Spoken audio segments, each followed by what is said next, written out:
नमस्कार. City news चॅनलच्या वतीनं मी हा व्हिडिओ आज करतोय. भारत आणि पाकिस्तानच्या दरम्यान युद्धाचं ढग सगळ्या ठिकाणी गडद झालेला आहे आणि पॅक व्याप्त काश्मीर जो आहे पीओकेचा एरिया, त्या पीओकेच्या भागांमध्ये पाकिस्तान आपल्या LOC मध्ये शिरून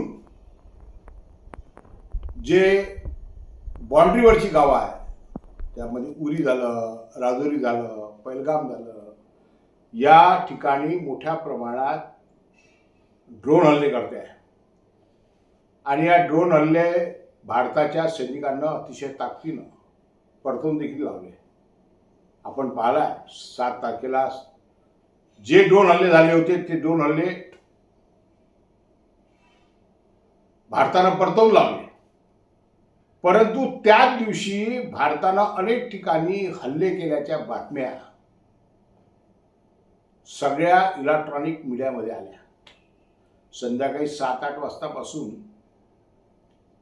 मराठी चॅनल असो, हिंदी चॅनल असो, इंग्लिश चॅनल असो, या सगळ्या चॅनलवर या बातम्या फडकल्या की इस्लामाबादवर हल्ला केला, कराची बंदर उद्ध्वस्त केलं, 7 शहरावर हल्ला झाला.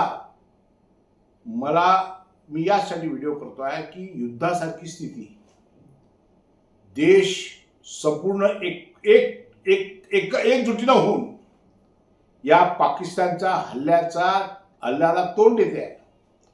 देशातला प्रत्येक जाती धर्माचा, प्रत्येक पक्षाचा माणूस एकत्र झाला आहे आणि सरकार जे काही निर्णय घेतील युद्धाच्या संदर्भात त्या निर्णयाला पाठिंबा देण्याचं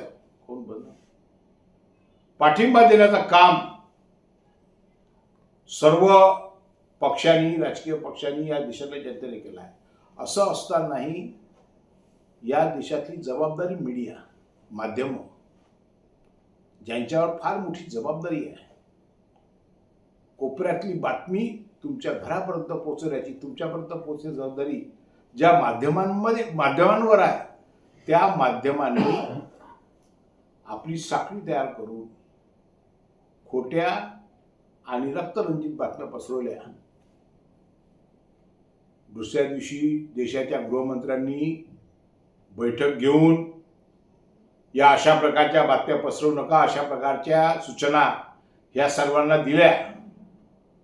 परंतु 24 तासाच्या चॅनलमध्ये या ज्या बातम्या आल्या, इलेक्ट्रॉनिक माध्यमांवर तसाही लोकांचा भरवसा कमी आहे. 26/11च्या हल्ल्यामध्ये लोकांनी तो अनुभवला आहे, तेव्हा कशा प्रकारच्या बातम्या पसरवल्या गेल्या आणि आज एवढं मोठं युद्धाचं संकट असतानाही अशा प्रकारच्या बातम्या या माध्यमांमध्ये दिल्या गेल्या आहे. त्यामुळे सर्वसामान्य मनाला याच्या अतिशय वेदना झालेल्या आहेत. माझी सर्व समाज माध्यमांना आणि जनतेला विनंती आहे की खरं काय ते शोधून आपण प्रतिक्रिया दिली पाहिजे. सध्या जी लढाई सुरू आहे, भारताचा हा प्रयत्नच आहे की पाकिस्तानच आपल्यावर हल्ला करत आहे. आम्ही अजूनपर्यंत भारतानं हल्ला केलेला नाही, पाकिस्तान आमच्यावर हल्ला करतो आहे आणि कोणतेही आंतरराष्ट्रीय मानकं तोडायची नाहीत असा निश्चितपणे प्रयत्न हा भारत सरकारचा दिसतोय आणि या भारत सरकारच्या प्रयत्नाच्या पाठीमागे आम्ही सर्व भारतीय जनता खंबीरपणे उभी आहे.